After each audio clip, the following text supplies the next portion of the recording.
에스겔 38장입니다. 17절부터 보겠습니다. 17절부터. 주 여호와께서 이같이 말씀하셨느니라. 내가 옛적에 내 종 이스라엘 선지자들을 통하여 말한 사람이 내가 아니냐. 그들이 그때 여러 해 동안 예언하기를 내가 너를 이끌어다가 그들을 치게 하리라. 나는 우리 이스라엘 땅을 치고 보면 내 두려움이 내 얼굴에 나타나리라. 여호와의 말씀이다. 내가 질투와 맹렬한 노여움으로 말하겠거니와 그날에 큰 지진이 이스라엘 땅에 일어나서 바다의 고기들과 문중의 새들과 들의 짐승들과 땅에 있는 모든 벌레와 수면에 있는 모든 사람이 이 안에서 붙을 것이며 모든 산이 무너지며 절벽이 떨어지며 모든 성벽이 땅에 무너지리라. 주 여호와의 말씀이니라. 내가 내 모든 산 중에서 그를 칠 칼을 부르리니 각 사람이 칼로 그 형제를 칠 것이며 내가 또 전염병과 피로 그를 심판하며 쏟아지는 폭우와 큰 우박덩이와 불과 유황으로 그와 그 모든 무리와 그와 함께 있는 많은 백성에게 비를 내리듯 하리라. 이같이 내가 여러 나라의 눈에 내 위대함과 내 거룩함을 나타내어 나를 알게 하리니 내가 여호와인 줄을 그들이 알리라. 아멘. 오늘 말씀에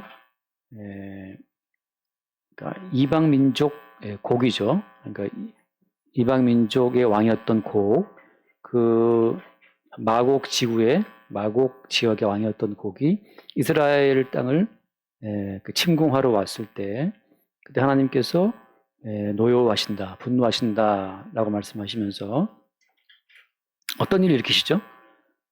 이방 민족이 이스라엘을 공격하러 오면 하나님이 분노하시는데 그 분노하심의 어떤 양태가 예컨대 큰 지진,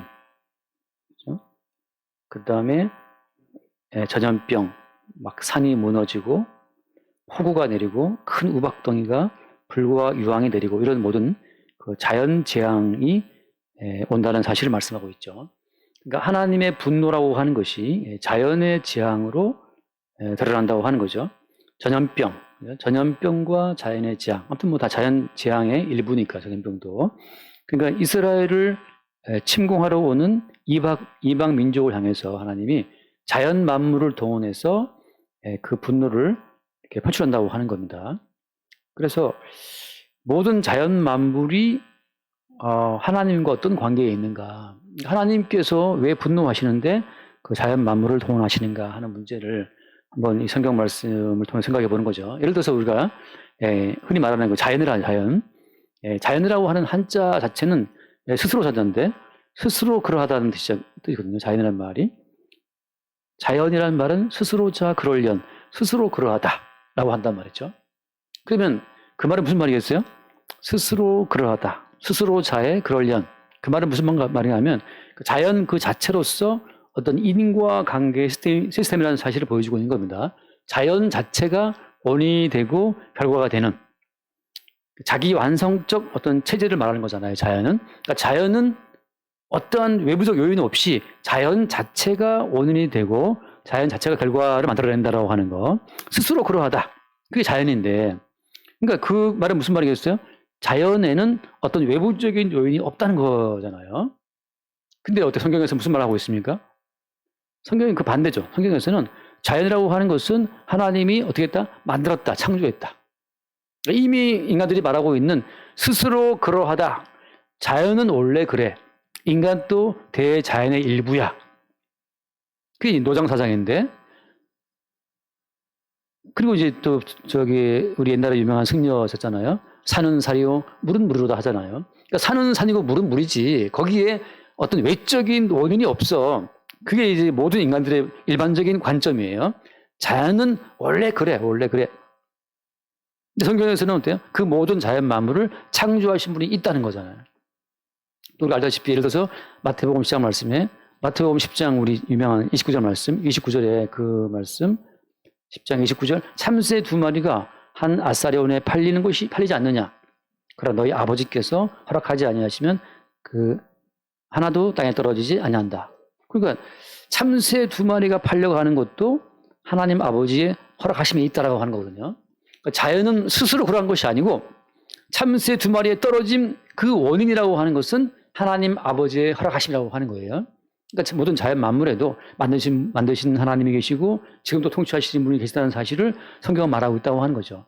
이제 그런 점에서 이 모든 만물 자체를 통치하시는 분이 주님이시고 통치하시는 그분이 이방 민족의 어떤 그 침공 앞에서 그 만물을 동원해서 이방 민족을 친다고 하는 거죠. 뭘 하기 위해서?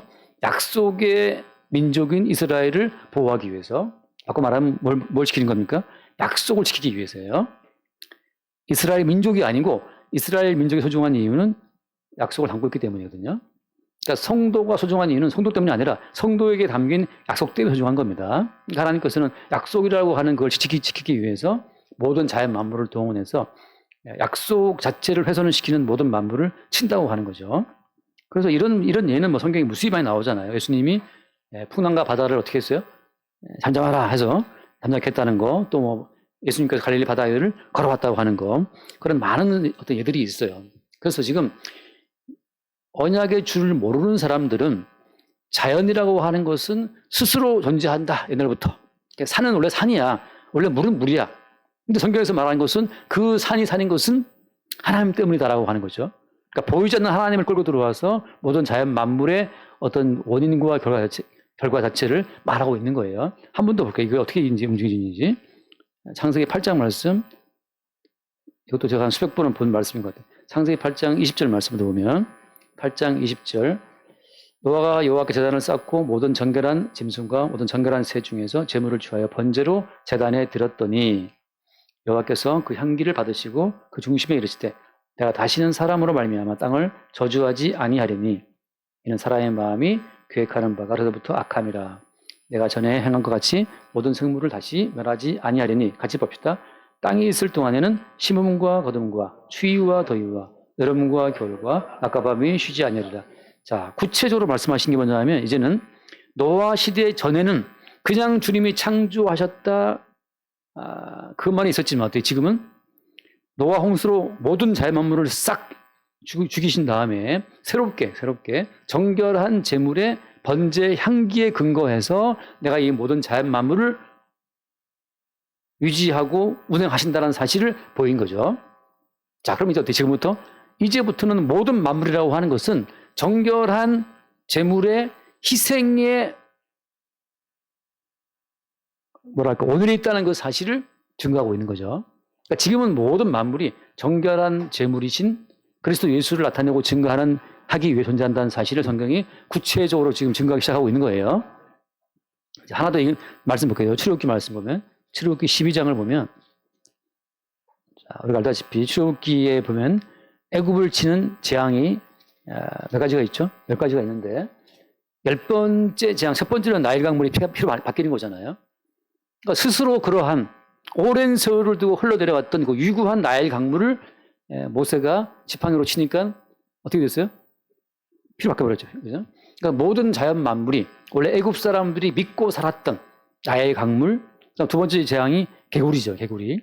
원래 물 속에 있었던 개구리가 다 뛰어 올라와서 애굽 사람들의 부뚜막에 올라왔고 뭐 침대에 다 들었단 말이죠. 그러니까 자연 만물 경계가 경계 자체가 허물어졌단 말이죠. 나일 강물은 피로 바뀌고 개구리들은 물에 있지 않고 다 뛰어 올라와서 각 집에 다 뛰어 들어와서 침대에 난리 났단 말이죠. 세 번째 재앙이 이가 나타나서 온몸에 그냥 들어붙은 거잖아요. 그런 식으로 10번의 재앙이 애굽을 휩쓰는데 그중에 뭐 독종도 종기도 올라왔고 말이죠. 그렇게 해서 재앙이 진행되어 오다가 마지막에 말씀 봐요. 12장 21절 말씀.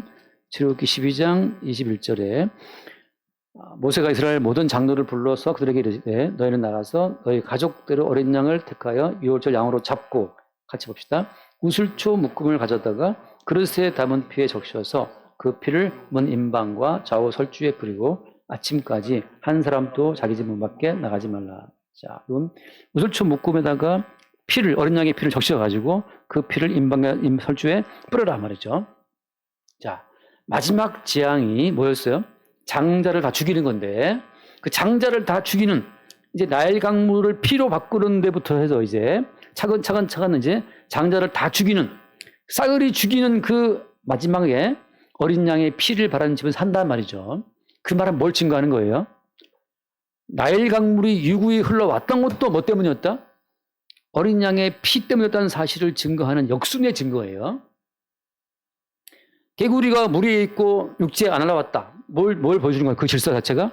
그 질서는 정결한 제물, 어린 양의 피에 근거해서 개구리는 물에, 그죠? 사람은 육지에. 그 모든 경계 자체를 누가 했다는 거예요? 어린 양의 피에 근거해서 그 모든 질서가 가능했다는 사실을 보여주고 있는 겁니다. 그러니까 이제는 모든 만물이 제 자리에서 태양은 태양대로 궤도를 돌고 달은 달대로 궤도를 돌고 지구는 지구대로 궤도를 돌고 그 모든 오차 없는 모든 자연 질서 자체가 어린 양의 피에 근거한 질서였음을 마지막 장자를 싹 죽이는 그 애굽의 재앙으로 말미암아 입증하고 있는 겁니다. 애굽이라고 하는 그 완전 무결한 제국은 사실 정결한 제물의 희생에 근거한 제국이었음을 보여주고 있는 거죠. 그래서 마지막에 피 뿌린 집 이외에는 어때요? 다 죽여버린단 말이죠. 그 안전하고 풍요로웠던 애굽의 대제국을 주님이 차근차근 자연 질서를, 그죠? 다 자연 질서니까. 자연 질서를 어긋나게 해서 망가뜨리는 것처럼, 경제가 어려운 게 사실 문제가 아니에요. 하나님이 자연 재앙을 쳐버리면 7년 대기근 애굽 망하는 거죠. 요셉이 아니었으면. 그러니까 지금은 어떤 나라가 잘 된다 안 된다 그게 그 의미가 없어요. 왜냐하면 하나님께서 오늘 아까 잠깐 식사할 때 들었지만 후지 지금 맞나? 후지산 맞나요? 화산 폭발 뭐 그것 때문에 2천 몇백만 명 대피 준비하고 있다면서요. 그 풍요로운 일본도 후지산 폭발하면 2천 몇백만 명이 다 이동을 해야 된단 말이죠. 정말 인간에 쌓은 경제 자체가 아무것도 아닌 거예요. 그러니까. 근데 어떻게 화산이 터지지 않고 지금까지 왔는가 말이죠. 그걸 뭘로 보여주고 있는 겁니까? 어린 양의 피를 임방의 설주에 뿌린 그날 밤에 모든 애굽 장자를 죽이는 사건을 통해서 지금까지 네 아들이 건강하게 침상에 누워 잠을 자고 살아왔다? 그건 니들이 아이들을 잘 먹이고 잘 가르쳐서가 아니라 그리스도 예수의 희생에 근거한 희생 때문이었음을 주님 말씀하고 있는 거예요. 왜 해 뜨고 달 뜨고 왜 계절이 순환되고 왜 추위와 더위가 왔다 갔다 하는가? 왜 봄에 뿌리면 가을에 거두는가? 이 모든 만물이 어린 양의 피에 근거한 질서였음을 지금 주님께서 보여주고 있는 겁니다. 그래서 마지막에 어린 양의 피 뿌린 집 밖에 나가면 어떻게 된다? 다 죽는다. 그 사실을 보여주고 있는 거죠. 그래서 이제부터는 어때요? 주님께서는 이스라엘 민족을 통해서 계속 이 사실을 점차적으로 더 세부적으로 증거하고 있는 겁니다. 우리가 흔히 식물을 말할 때 우슬초 묶음이잖아요. 그죠? 우슬초를 가장 작은 단위의 식물로 봐요. 왜 솔로몬이 초목을 논할 때 우슬초부터 백향목까지 다시 말하면 가장 작은 식물 우슬초, 큰 식물 백향목인데 가장 작은 식물 우슬 묶음을 갖고 피 뿌리다는 그 말은 무슨 말인가 하면 너희들의 가장 작은 삶의 자리까지 다 무엇 때문이라는 사실이에요? 어린 양의 피 때문에 사실을 증거하고 있는 겁니다. 가장 작은 삶의 자리에까지 물 한 방울 마시는 것도 쌀 한 톨 소화시키는 그것도 어린 양의 희생에 근거한 질서라는 사실을 보여주고 있는 거예요. 세포 하나하나까지 모두가 다 이런 흐름으로 이어지는데 잠깐 레위기 말씀 보면 레위기 26장 자연 만물로 인해서 공격을 당하는 것은 이방 민족뿐이 아니라 이스라엘 민족 자체도 마찬가지입니다. 레위기 26장 18절 말씀을 볼게요. 18절 이게 뭐 길기 때문에 잠깐 읽어만 봅니다. 또 만일 너희가 그렇게까지 되어도 되게 청종하지 아니하면 너희의 죄로 말미암아 내가 너희를 7배나 더 징벌하리라. 같이 봐요. 내가 너희의 세력으로 말미암은 교만을 꺾고 너희의 하늘을 철과 같게 하며 너희 땅을 녹과 같게 하리니 너희의 수고가 헛될지라. 땅은 그 산물을 내지 아니하고 땅의 나무는 그 열매를 맺지 아니하리라. 하나님께서 불순종하는 이스라엘 민족을 향해서 하늘을 철처럼 땅을 노처럼 노시로 바뀐 땅을 갈 수 있겠습니까? 우리가 꽃갱이로 찍어도 꽃갱이가 부러질 거예요. 노땅이라면. 하늘은 철처럼 하늘의 부요함이 이슬도 없고 비도 없고 오직 내리쬐는 뜨거운 태양밖에 없다면 뭐 말라 죽는 거죠. 그렇게 모든 자연 만물 자체가 너희들이 청종하지 않으면 너희에게는 어때요? 7배나 더 때리겠다. 이방 민족보다도 말하자면 택한 민족에게 더 민감하게, 더 예민하게 하나님의 어떤 징벌이 임한다고 하는 거죠. 이방 민족은 술 마시고 춤을 추고 뭐 고기 먹고 다 놀아도 괜찮은데 택한 백성의 경우에는 이랬다 그러면 또 어때요? 곧바로 주님이 쳐버리면 7배나 더 예민하게 쳐버리기 때문에 뭐랄까 택한 백성은 이방 민족보다도 7배나 더 심하게 얻어맞는 거예요. 그래서 이스라엘 민족이 이방 민족보다 더 훨씬 더 많은 고통을 당합니다. 뭐 때문이냐? 이걸 통해서 주님이 나타내고 증거하는 어떤 그 취지가 있다는 거죠. 뭘 증거하시는 건지 지금 중요한 게 이겁니다. 여기서 또 하나의 포인트 3개를 빠지면 이렇게 청종하지 않으면 벌이 있기 때문에 여러분 우리는 청종합시다. 여기 분명히 나와 있잖아요. 청종하지 않으면 이렇게 된다고. 따라서 어때요? 우리는 이 말씀 그대로 우리가 순종을 해야 합니다. 이렇게 말하는 것은 어때요? 성경을 문자 그대로 보는 것이고 문자대로 성경을 보면 죽는 겁니다. 그래서 뭘 의미하는 거예요? 그래서 여기서 자 말씀 봐요. 민수기 봐요. 민수기 말씀. 민수기 28장. 민수기 28장 또 길지만 짧게 끊어봅니다. 28장 3절. 28장 3절. 또 그들에게 이르라 너희가 여호와께 드릴 화제를 이러하니 1년 되고 흠없는 숫 양을 매일 2마리씩 상번제로 드리되 같이 어린 양 한 마리는 아침에 드리고 어린 양 한 마리는 저녁 해질 때에 드릴 것이요. 자, 아침에 1년에 숫 양 한 마리, 저녁에 한 마리, 상번제로 매일 2마리씩을 희생 제물로 화제로 태워서 바쳐 드려야 되는 거예요. 무슨 말인가 하면 레위기서에서 말씀을 쫙 주신 다음에 이 말씀대로 청종하지 않으면 하늘은 철이 되고 땅은 노시 될 거야. 너희들이 7번 한다 내가 징계하겠다 라고 말씀했는데 이스라엘 민족은 그 말씀대로 살 수가 있어요 없어요? 살 수가 없습니다.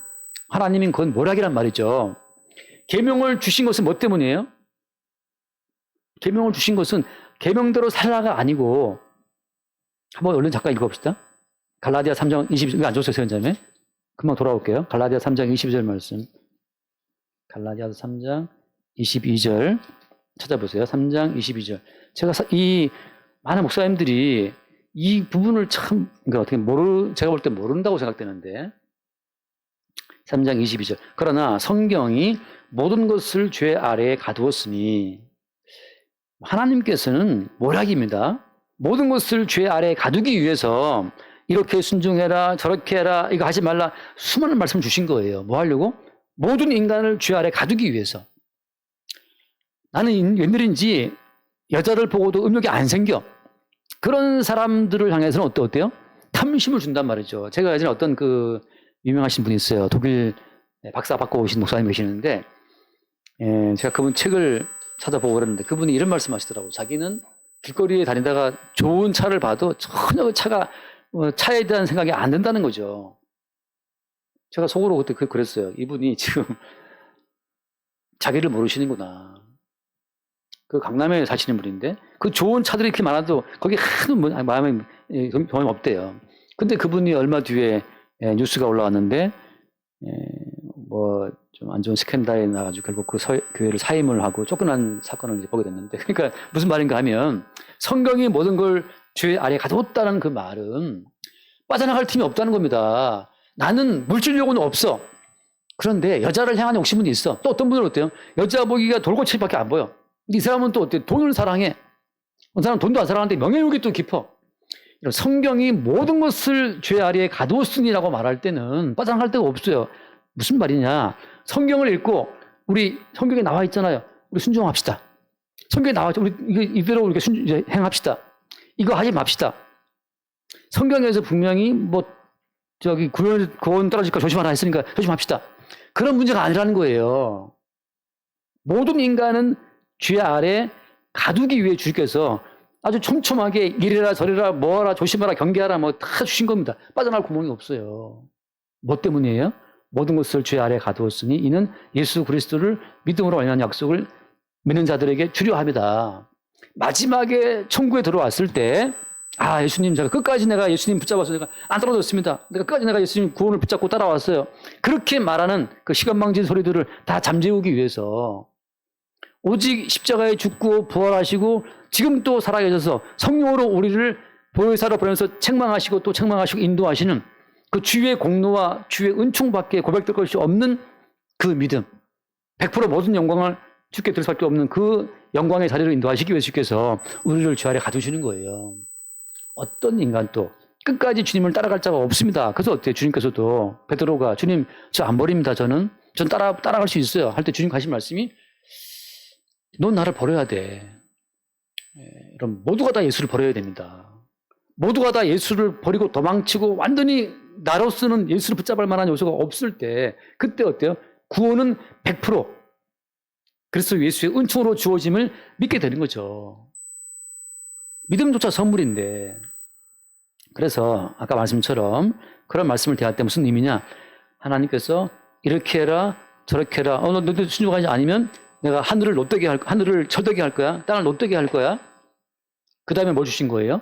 상번제를 주셔서 아침 저녁으로 끝없이 너희들의 하루는 끝없이 이러한 불순종 저러한 불순종 이러한 죄 저러한 죄에 갇혀있기 때문에 주께서 아침 저녁으로 상번제의 양을 드리게 함으로 말미암아 불순종하는 너희들 대신 희생당한 예수 그리스도의 은총으로 자연 질서가 하늘은 철이 아니고 하늘은 부드러운 하늘이 되어서 아침 저녁으로 이슬을 내리고 낮에 태양을 내리고 구름도 띄우고 말이죠. 땅은 귀경될 수 있도록 노시 아니라 부드러운 흙이 되고 뭐 때문에? 대신 희생당한 상번제의 어린 양의 희생에 근거해서 심음과 거둠이 반복되리라. 정결한 제물의 희생에 근거해서 겨울과 여름이 반복되고 낮과 밤이 반복되고 또 신고 거둠이 된다는 사실을 보여주고 있는 거죠. 자, 그래서 마찬가지입니다. 성경은 모든 자연 만물을 뭘 말하고 있느냐 한 번 더 말씀 봐요. 시편 말씀, 시편 19편 말씀, 시편 19편을 보면 시편 19편 1절 1절입니다. 하늘이 하나님의 영광을 선포하고 궁창이 그의 손으로 하신 일을 나타내는도다. 2절 같이 봅시다.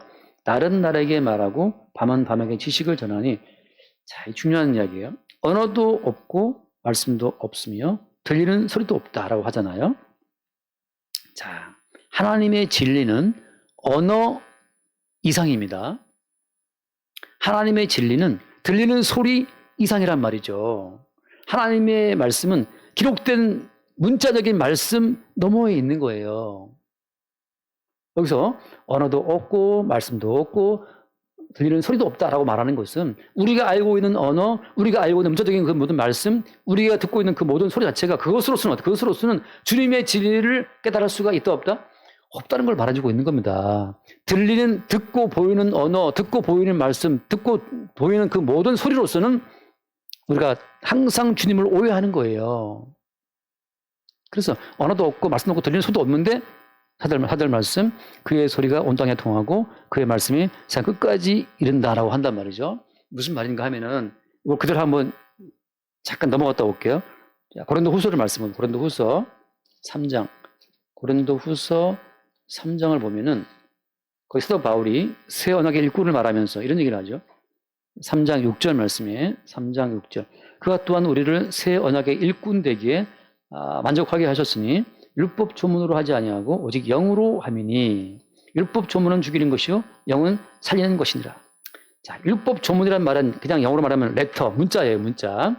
자, 무슨 말인가 하면 성경에서 예를 들어서 이렇게 순종해라. 이렇게 조심하라. 이렇게 하면 너희들 죽는다. 이런 경고의 말씀이 성경에 무척 많이 있잖아요. 근데 그 모든 말씀은 어때요? 다 조문이라고. 그냥 언어예요. 그냥 기록된 율법 조문의 말씀이란 말이죠. 근데 어때? 그것은 뭐 하는 것이다? 그걸 죽이는 거란 말이죠. 왜 시편에서 아까 언어도 없고 말씀도 없고 소리도 없다. 언어 없고 말씀 없고 소리 없는데 어때요? 이미 그 진리는 퍼져 있다는 거예요. 그 무슨 말이에요? 언어와 말씀과 소리의 이면에 오직 영으로 함이니 율법 조문은 죽이는 거고 영은 살리는 것이다. 그 모든 말씀의 껍질을 깨고 그 속에서 터져 나오는 영의 말씀만이 우리를 살린다고 하는 거죠. 왜 그러냐 하면 모든 기록된 말씀은 표면적인 2차원적인 말씀이에요. 2차원에서 기어가는 벌레가 3차원의 세계를 이해할 수 없는 것처럼 2차원의 한 면이 3차원의 어떤 입체적인 공간을 담을 수 없는 것처럼, 그렇죠? 2차원의 이 뭐 종이떼기 위에다가 공간을 담을 수 있습니까? 둥그런 공도 지면에서는 하나의 점으로만 찍히는데, 그런 것처럼 영이요 생명이신 그 모든 말씀은 언어와 문자와 소리에 매이지 않는다고 하는 거예요. 그럼 어때요? 우리는 3차원의 사람, 우리 인간 입장에서는 항상 언어로, 그리고 들리는 그 말씀을 소리로만 판정하기 때문에 나중심적으로 말씀을 끌고 들어오는 겁니다.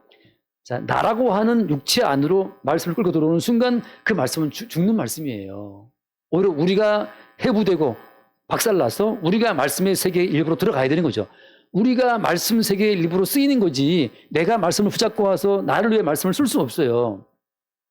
만나라고 하는 것을 내가 소유해서 다음날까지 더불어 어떻게 해요? 만나는 냄새나고 벌레가 생기고 속잖아요. 그런 것처럼 말씀이 내게 들어오는 순간 어때요? 그 말씀은 우리를 위한 용도로 불순하게 쓰입니다. 많은 목사님들이 성경을 볼 때 본인이 말씀을 소유해서 본인이 묵상해서 말씀을 내뱉으면 다 썩은 말씀이라 이 말이죠. 그럼 그런 말씀은 뭐 다 그럼 연구하는 거 아니냐. 그래서 주님 하신 말씀이 살리는 것은 뭐라고 했어요? 살리는 것은 영이다. 내가 너에게 이르는 말이 영의 생명이다. 그래서 모든 말씀은 영의 말씀이기 때문에 영적으로 하면 예루살렘 또 어때요? 소돔이고 애굽이란 말이죠. 그 말이 무슨 말이겠어요? 주의 말씀은 있는 나를 부정하면서 있는 나를 죄인 만들고 있는 나를 짐승으로 만들고 있는 나를 개처럼 만든 다음에 수로보랭이 여인이 개들도 주인 산에서 떨어지는 부스러기 먹지 않습니까? 이 모든 말씀은 우리를 그냥 너는 죽어마땅한 죄인이야. 너는 개 같은 자야. 내가 자녀의 떡을 주에 개를 줄 수 없다. 너는 벌에받아 마땅한 개야. 니들이 지옥과도 마땅해. 근데 우리는 지옥과도 마땅한 자인데 무슨 구원을 요청합니까? 개 같은 자에게 무슨 자녀의 떡을 요청할 권리가 어디 있어요? 다만 어때요? 아무 권리 없지만 주님의 긍휼을 바라보고 나올 뿐이죠. 근데 이 말씀을 우리가 읽고 듣고 씹으면서 이 말씀대로 내가 행하면 살 수 있다, 여러분. 이미 어때? 이미 살고 싶은 욕망으로 눈이 어두워졌기 때문에 살고자, 구원받고자, 천국 가고자 하는 욕망으로 말씀을 이미 대하고 있다니까요. 구원받고자, 살고자, 천국 가고자 말씀을 대하는 순간 말씀은 다 더러워지는 겁니다. 지옥과도 마땅한 자인데 지옥과에 마땅한 자가 왜 살고자 하는 욕망으로 갖고 성경 말씀을 손을 대고 있어? 그러니까 어때요? 언어로 보고 말씀으로 기록되는 율법 조문으로 보고 들리는 소리로만 보는 거죠. 그러니까 도대체 누가 구원받을 수 있겠습니까? 누가 구원받을 수 있겠습니까? 이 말씀을 자기의 구원을 위해서 말씀을 묵상하는 그 나를 깨뜨리고 부정하는 영의 생명이신 말씀으로 다가오지 않으면 우리는 아무도 이 말씀의 세계 속에 들어갈 수가 없는 거죠. 그래서 예수님께서 어때요? 말씀이 육신이 되어서 우리 가운데 오셔서 우리가 찌른 창과 우리가 찌른 못에 의해서 찔려서 주님 자신이 박살나면서 찢겨진 그분의 살과 흘리신 피가 들어오는 거예요. 어떤 말씀을 대해도 내가 내 목적을 위해서 찝적대는 순간 내가 예수를 찌른 자요, 내가 예수를 못 박은 자라는 사실로 그의 살이 들어오고 그의 피가 들어오지 않으면 이 모든 말씀은 다 죽이는 말씀입니다. 죽이는 말씀. 그러니까 신학 공부하신 분들이 제가 볼 땐 참 얼마나 이 모든 말씀을 인간의 이 얕은 지식으로 소유해서 이걸 뭐 체계화시키고 이대로 하면 고운될 것처럼 그 미혹하는 거죠. 그러니까 언어도 없고 말씀도 없고 들리는 소리도 없지만 그 소리가 온 땅에 통하고 그리고 어때요? 그 모든 말씀을 통해서 우리 가운데 새로운 생명이 주어지는 겁니다.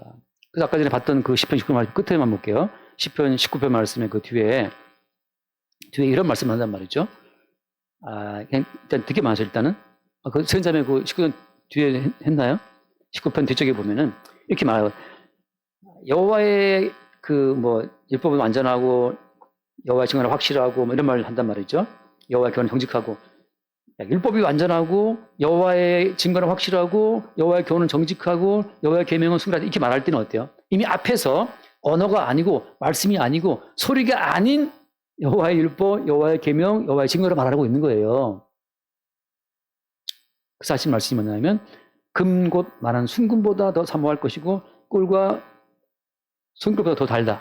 그때부터 이 모든 말씀이 단 거예요. 다시 말해서 내가 읽고 듣고 지켜야 될 말씀이 아니고 내가 힘겹게 내가 막 분투해서 내가 붙잡아야 될 말씀이 아니라 이미 이 모든 말씀을 성취하고 이루신 그분의 이루심을 보는 활력상이기 때문에 모든 말씀이 내가 실패한 말씀을 정결한 제물로 죽임당하신 어린 양 예수께서 이렇게 이루었다는 사실을 우리는 보는 거죠. 예수님께서는 율법의 1.1억 다 이루러 오신 분이니까 그분이 오셔서 다 이루신 말씀이 활동을 볼 때 우리한테는 이 모든 말씀이 소금꽃처럼 단 거예요. 자, 다시 내가 지켜야 될 말씀으로 본다면 이 말씀은 쓰고 괴로운 말씀이지만 이미 이 모든 말씀을 이루신 주님의 활동으로 본다면 이 말씀은 우리 가운데 단 꿀처럼 다가온다고 하는 겁니다. 항상 가늠하지 말라. 그러면 어때요? 내 이웃의 걸 탐하지 말라. 이웃에 있는 좋은 집, 이웃에 있는 좋은 차, 이웃에게 있는 그 많은 돈 부럽지, 탐심 품지. 우리는 이웃의 걸 부러워하는 그것이 우리 삶의 어떤 동력으로 움직이게 되지만 그만큼 우리는 죄인이잖아요. 근데 주님께서는 이 모든 계명을 이루시고 그분이 이루신 계명의 효과를 그냥 우리한테 공급하심으로써 우리가 율법을 이루는 자처럼 하나님 인정하시는구나를 볼 때 그때 이 모든 말씀은 달달한 말씀이 되는 거예요. 단 말씀이. 내가 지켜야 될 부담스러운 말씀이 아니고 나는 실패했으나 주님이 이루신 말씀, 그분이 이루신 혜택을 그냥 갖다 부어주기 때문에 우리에겐 달달한 말씀이 되는 거죠.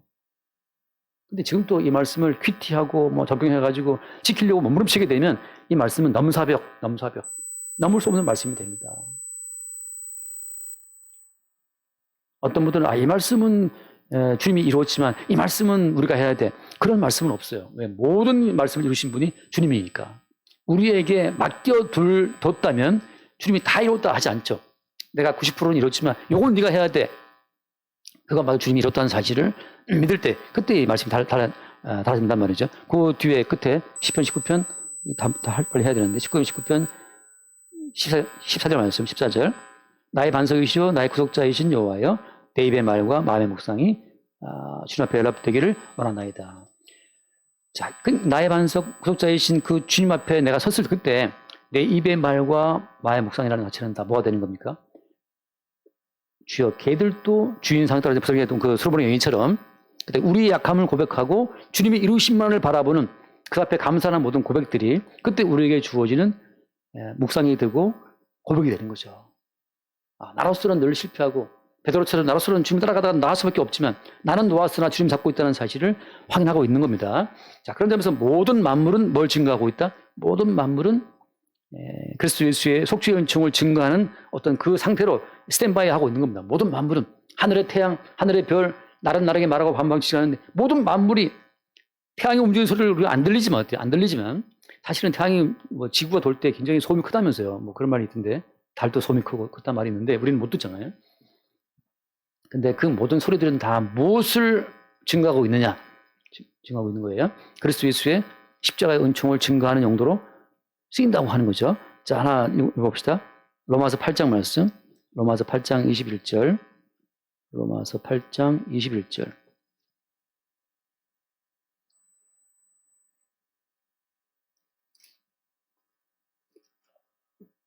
그 바라는 것은 피조물도 썩어지면 종로로 타는 데서 해방되어 하나님의 자녀들의 영광의 자녀에 이르는 것이다. 이게 무슨 말이겠어요? 썩어짐의 종로로 탄다는 한 것은 여러분 인간이 만물을 쓸 때 어떻게 써요?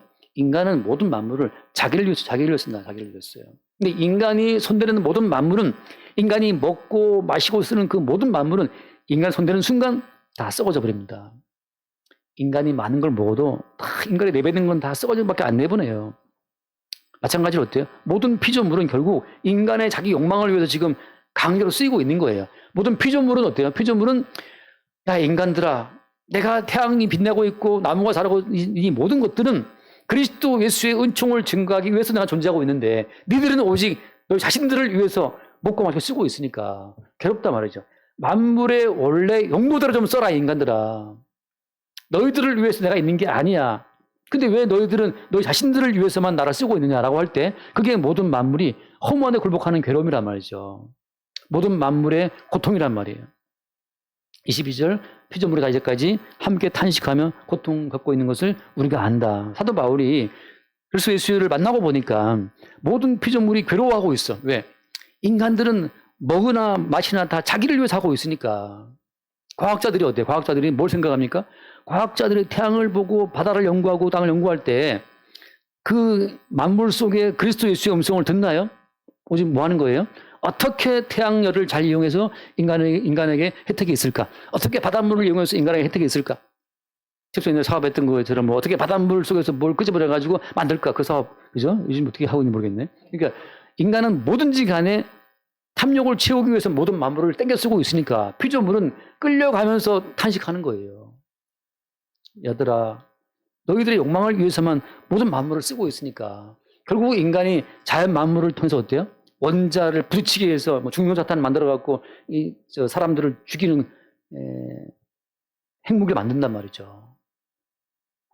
모든 자연 만물을 연구해서 원자, 뭐 중성자를 충돌시키고 중성자를 융합시켜 가지고 무슨 탄을 만들고 뭐 결국은 모든 만물은 고통스러워하는 거예요. 결국은 니들이 이 모든 원자, 분자를 중성자를 가고 뭘 하고 있냐 말이죠. 그것이 고통인데 자 그런 점에서 한 번 더 말씀합시다. 에베소서 1장 이제 지난 7월 했던 말씀 가운데 일부지만 에베소서 1장 그래서 결국 모든 만물은 그리스도 예수 안에서 보니까 무슨 용도냐 1장 7절 우리는 그리스도 안에서 그의 은혜의 풍성함을 따라 그의 피로 말미암아 속량 곧 죄사함을 받았다. 그의 피로 말미암아 죄사함 받은 그 순간부터 모든 만물의 본래의 의미가 모든 인간의 본래의 의미가 살아납니다. 내 아들의 의미, 내 딸의 의미, 내 아내의 의미 다 살아나요. 아버지의 의미 다 살아납니다. 땅에 있는 자를 아버지를 하지 말라. 네 아버지는 한 분이 하늘에 계신 분이다. 그의 피로 죄사함 받고 보니까 이 아버지는 하늘에 계신 아버지를 보여주는 모형이었네. 죄사함 받고 보니까 아내는 그리스도에서 신부를 보여주는 모형이었네. 남편은 남편 대신 그리스도를 보여주는 모형이었네. 내 아들은 돌아온 탕자를 보여주는 하나의 그림이었네. 바꿔 말하면 죄사함 속에서 모든 만물은 그 본래의 의미를 우리 가운데 나타내고 있다는 사실을 보여주고 있는 거예요. 그러니까 어때요? 죄사함 이후에 바라보니까 뭘 볼 수 있는 겁니까? 그 뒤에 말씀 이제 뭐 8절 이는 그가 모든 지혜와 총명을 그리소서. 그때부터 지혜와 총명이 살아나면서 지도자를 하지 말아야 돼. 선생은 하나밖에 없다. 선생은 주님밖에 없어. 목사가 선생이냐? 아니야. 랍비가 선생이냐? 아니야. 내 선생은 하나밖에 없어. 그리스도가 선생이다. 그리스도를 보여주는 모형으로 목사가 있고 교사가 있는 것이구나. 그때부터 모든 지혜와 총명이 다 작동되면서 하늘의 태양을 봐도 그리스도 예수로 인해서 빛나는 태양으로 보게 되는 거죠. 모든 만물의 의미를 그 본래 지으신 뜻대로 보는 총명이 주어진다고 하는 거예요. 9절만 그 뜻의 비밀을 우리에게 알려주신 것이요. 뭐 쭉 따라서 그 다음에 함께 봐요. 10절 말씀. 하늘에 있는 것이나 땅에 있는 것이 다 그리스도 안에서 통일되게 하려 하심이라. 그때 비로소 이 모든 만물은 처음부터 모든 만물은 그리스도 예수를 중심으로 설계되고 창조되고 경영되고 있다는 그 사실을 그때 보는 거예요. 하늘의 태양도 밤하늘의 달도 날은 날에게 지식을 잘하고 밤은 말하고 있는데 도대체 우리는 언어도 없이 뭐 별들의 언어를 알 수 없잖아요. 그런데 그 별들의 그 모든 것도 결국은 그리스도 안에서의 통일, 그리스도를 위해서 만들어지고 운영됐다는 사실을 그때 보는 거죠. 최소 아까 잠깐 대화하다 그런 말 들었는데 인간의 세포의 세포 개수인가요? 그게 37조 개라 그러는데 우주에 있는 모든 별보다도 많다 하더라고요. 그 개수가. 이게 정말 소우주예요, 소우주. 근데 도대체 왜 이렇게 움직이는지를 아무도 몰라요. 제가 놀란 것은 인간의 지각을 땅을 파고 들어갔는데 가장 깊이 들어간 소련에서부터 들어가 그러는데 가장 깊이 땅을 파고 들어간 것도 사과로 비유하자면 사과 껍데기에 아주 일부밖에 깔짝 그렇게밖에 안 들어갔다는 거죠. 다들 못 들어가요. 땅속에 뭐가 있는지 알 수가 없어. 지금 초음파에 보면서 뭐 대충 그림을 그리고 있지만 진짜 내부엔 뭐가 있는지 아무도 알 수가 없고 특히나 깊은 바다 가운데는 도대체 뭐가 있는지 도대체 알 수가 없답니다. 지금 타이타닉호가 뭐 그 해저 밑에 뭐 몇 메다 있다 그죠? 근데 거기에 있는 거기만 해도 손톱 여기 위에 자동차 수십 대가 얹혀 있는 수백 대가 얹혀 있는 무게만큼 그 부력이 무력이 아니라 그 물의 압력이 높아가지고 들어갈 수가 없다는 거죠. 그러니까 심해에 뭐가 있는지 인간이 탐사가 불가능해요. 들어가면 다 짜부라드니까. 근데 그 심해에 물고기가 있어. 여호와께서 준비해 놓으신 물고기가 요나를 태운 것처럼 도대체 인간은 바닷속에도 뭐가 있는지 알 수가 없고 땅속에도 뭐가 있는지 알 수가 없고 인간 내부에도 37개의 세포가 뭔지 다 알 수가 없는데 단지 우리는 뭘 보고 있는 겁니까? 이 모든 보이는 것들과 보이지 않는 것들, 하늘에 있는 것, 땅에 있는 것들은 그 모든 것들이 그리스도를 위하여 그리스도로 말미암아 그리스도의 것으로 창조가 되었고 지금도 존재한다는 사실을 성경의 증언을 통해서 우리가 보게 되는 거죠. 그래서 주님께서 이스라엘 땅을 침국에 들어오는 이방 민족을 자연 만물을 통해 때려 부수시는구나. 무슨 말인가 하면 모든 자연 만물이 그 질서에 있는 것은 뭐 때문이에요? 그리스도를 나타내고 증거하기 위해서 모든 만물을 그 자리에 있는 건데 그리스도를 나타내고 증거하는 이스라엘 언약의 땅을 훼손하고 언약의 땅 자체를 그 언약의 십자가의 은총 자체를 훼손시킬 때 그때 주님께서 모든 만물을 동원해서 그 세력을 친다고 하는 거죠. 바꿔 말하면 오늘 우리가 살아가는 모든 삶의 기반에 뭐가 있느냐. 그리스도 예수가 있다는 거죠. 그리스도 예수를 나타내고 증거할 목적으로 모든 피조물은 지금 또 제 기능을 발휘하고 있다는 사실을 말하고 있는 거예요. 그러니까 우리 입장에서는 어때요? 과학자들은 아인슈타인이 했던 말 유명한 말이었잖아요. 아인슈타인이 했던 말. 천재니까 기자가 물었을 때 하나님이 이 모든 만물을 어떻게 지었는지는 내가 알겠다. 과학적인 원리를 해보니까 어떤 원리가 이렇게 됐구나. 원리를 해서 어떻게는 알겠는데 근데 왜 만드는지 난 모르겠다. 왜? 무엇을 왜? 모르겠다. 그는 오직 성경에서 말하고 있는 거죠. 모든 만물 자체가 존재하고 있는 것은 그리스도 안에서 통일되게 하라 함이라. 그리스도를 위해서 이 모든 만물이 지어진 거예요. 그래서 시작 성경에서 보게 되면 하나님께서 모든 만물을 그리스도의 존재하고 나타난 사실을 보여준 하나의 사건을 잠깐 찾아보고 마태복음 27장 말씀, 마태복음 27장 45절 말씀입니다. 마태복음 27장 45절. 지금 성경에 말을 빨리 하고 있을 불구하고 시간이 27장 45절 봅시다. 제6시로부터 온 땅에 어둠이 임하여 제90까지 계속되더니 86절 말씀 제90쯤에 그래서 그게 소리질러 이랬을 때 엘리 엘리 라마 사박다니 하시니 이는 곧 나의 하나님 나의 하나님 어찌하여 나를 버렸나이까 하는 뜻이라. 자 6시로부터 어둠이 임해서 흑암이 임해서 90까지 한 3시간 동안 어두웠는데 말하자면 애굽 출애굽할 때 10번의 재앙 가운데 9번째 재앙이 흑암 재앙이었잖아요. 흑암 재앙 다음에 이제 장자가 죽는 재앙이었는데 흑암 재앙 다음에 어린 양의 피가 있고 나서 장자가 죽는데 그런 것처럼 지금 예수님이 십자가에 막 죽으시는 그 순간에 흑암이 왔다고 하는 거죠. 무슨 말인가? 모든 만물이 태양이 빛나고 있는 그 모든 빛 자체가 다 하나님의 아들 예수 그리스도를 중심으로 해서 운행되고 있는데 하나님의 아들 예수가 버림하고 죽는 그 순간에 온 땅에 어둠이 임했다고 하는 거죠. 무슨 말이냐면 모든 만물이라고 하는 것이 그리스도 예수를 중심으로 기능하고 있다는 사실을 보여주고 있는 겁니다.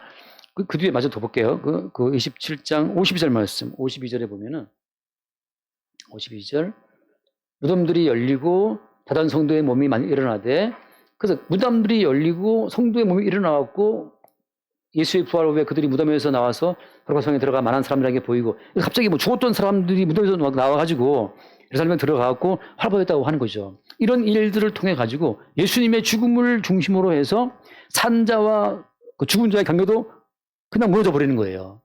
지금까지 산자는 산자의 땅에 죽은 자는 죽은 자의 땅 무덤에 이렇게 정확한 질서가 왜 있었느냐 하면 그리스도 예수를 말미암아 있었다는 사실을 보여주고 있는 겁니다. 그러니까 예수님 십자가의 죽음 자체가 뭘 보여주느냐? 앞으로 무덤 속에서 살아나게 될 모든 인간들 자체를 미리 예시적으로 보여주고 있는 거예요. 예수님의 십자가의 죽으심과 그의 부활로 말미암아서 모든 만물이 그의 십자가의 죽으심과 부활을 그 기준으로 해서 움직이고 있다는 사실. 그러니까 예수님께서 마지막에 어때요? 다 부활시켜서 마지막에 생명의 부활, 사망의 부활 다 부활시킨 다음에 영원한 생명으로 영원한 지옥의 형벌로 분류시킨다고 하는 것 자체를 미리 예시적으로 보여주고 있는 거죠. 그러니까 지금 보는 우리 모든 만물은 그냥 자체로 영원한 만물이 아니라 끝없이 주께서 보여주시고 있는 주님을 위한 만물이라고 하는 겁니다. 하나만 읽고 마십시다. 요한계시록 6장 말씀. 요한계시록 6장에 보면 어린 양이 인을 떼는데 어린 양이 인을 뗄 때마다 자연 만물에 무슨 사건이 벌어지고 있다는 걸 보여주고 있어요. 그러니까 6장 12절 말씀. 6장 볼게요. 12절 말씀. 12절. 내가 보니 여섯째 인을 떼실 때 큰 지진이 나며 해가 검은 털로 짠 상복같이 검어지고 다른 온통 피같이 되며 그 다음 하늘의 별들이 모아나무가 대풍에 흔들려 설익은 열매가 떨어지는 것 같이 땅에 떨어지며 하늘은 두루마리가 말리는 것 같이 떠나가고 각 산과 섬이 제자리에서 옮겨지며. 자, 무슨 말인가 하면 그냥 멀쩡히 있었던 해가 검은 털로 짠 것처럼 검게 바뀌어지고 다른 피같이 바뀌고 별들이 떨어지고 이런 어린 양이 첫 번째 인, 두 번째 인 뗄 때마다 뭐 사건이 벌어지고 있었는데 이런 모든 자연 만물의 질서가 흔들리고 있다는 사실을 보여주고 있는 거죠. 자, 이제는 그리스도 예수께서 중심이 되어서 유지되었던 이 모든 만물의 질서가 어린 양의 존재를 나타내고 증거하는 용도로 인해서 이 모든 만물이 흔들린다는 것을 보여주고 있는데 이것도 누구를 향해서 말씀하고 있는 거예요? 택한 백성, 교회를 위해서 주신 말씀이기 때문에 택한 백성들을 위해서 말씀하시는 거예요. 모든 만물이 흔들리고 움직이고 하는 그 모든 것은 지금껏 이 모든 만물이 어린 양 예수에 의해서 존재해왔다는 그 사실을 증거하고 있다는 사실을 우리한테 말씀하시고 있는 겁니다. 따라서 성도 입장에서는 한 방울의 물, 그 한 번의 햇빛, 한 번 불어오는 바람까지 이 모든 것이 그리스도 예수의 십자가 은총에 근거한 선물이었음을 택한 백성은 그걸 알고 누리는 거예요. 이걸 몰랐던 부자는 지옥에 들어가서 한 방울의 물을 아쉬워하죠. 왜? 그는 이 땅에 살아있을 동안에 어린 양 예수님의 희생의 근거에 주어지는 한 방울의 물의 가치를 몰랐기 때문에 지옥 들어가는 겁니다. 지금 우리가 누리는 모든 것들은 어때요? 모든 자연 만물은 십자가에 죽임당하신 정결한 제물로 죽임당하신 어린 양 예수로 말미암아 주어지는 은총의 선물로서의 한 방울의 물인데 거기에 어린 양 예수의 은총으로 주어진 한 방울의 물, 한 방울의 물과 한 줄기의 바람과 한 줄기의 태양빛까지 모든 것이 아까 그리스도 예수 안에서의 통일, 그리스도 예수 안에서 존재했던 것인데 그걸 몰랐기 때문에 지옥에 들어가게 되면 한 방울의 물도 없고 한 줄기의 바람도 없고 한 줄기의 태양빛도 없는 오직 주님의 심판밖에 없는 곳이 지옥이라고 하는 거죠. 지금 살아있을 때 우리의 모든 것들이 그리스도 예수의 희생에 근거한 은총의 선물임을 아는 자들은 이미 현재형으로 천국을 누리고 있는 거예요. 여러분 우리는 날마다 예수를 배반합니다. 우리가 24시간 긴장해서 예수를 붙잡은 인간이 어디 있어요. 말도 안 되는 주님이 육체를 주신 것은 끝없이 예수를 놓치고 예수를 버릴 수밖에 없는 우리 한계를 알게 하시려고 주신 건데 그에 비례해서 예수님이 십자가에 죽으신 것은 어때? 내가 죽어야만 너의 한계인 육체의 짐을 내가 대신 진 죽음이기 때문에 내가 뭔가 할 수 있다는 여지가 있다면 예수님의 십자가의 죽으심 자체가 의미가 없죠. 모든 성경은 그래서 그리스도 예수 안에서의 통일, 그의 십자가의 희생으로 주어지는 은총의 선물로서의 삶이라고 하는 거죠. 그렇게 모든 만물을 볼 수 있게 오늘 말씀에 곡이 쳐들어와서 주님께서 모든 만물을 질서를 동원해서 그 이방 민족 자체를 깨버리는 겁니다. 그렇게 모든 만물을 마지막에 어린 양 예수로 유지되는 질서가 어그러지고 깨지면서 최종 심판을 받게 되는 거예요. 기도하겠습니다. 주님 감사합니다. 만물을 동원하여 약속의 땅을 침공에 들어오는 이방 민족을 심판하시는 것 같이 지금 마지막 순간에 모든 만물을 주님의 심판함으로 말미암아서 지금껏 모든 만물이 그리스도 예수의 십자가 은총의 근거에 있었음을 알게 하시니 감사합니다. 오늘 우리가 현재형으로 주님의 희생에 근거한 혜택을 누릴 때 이미 우리가 주의 은총의 선물로 주어지는 천국을 누리고 있음을 깨달아 알게 하여 주옵소서. 우리 주 예수님을 기도드립니다. 아멘.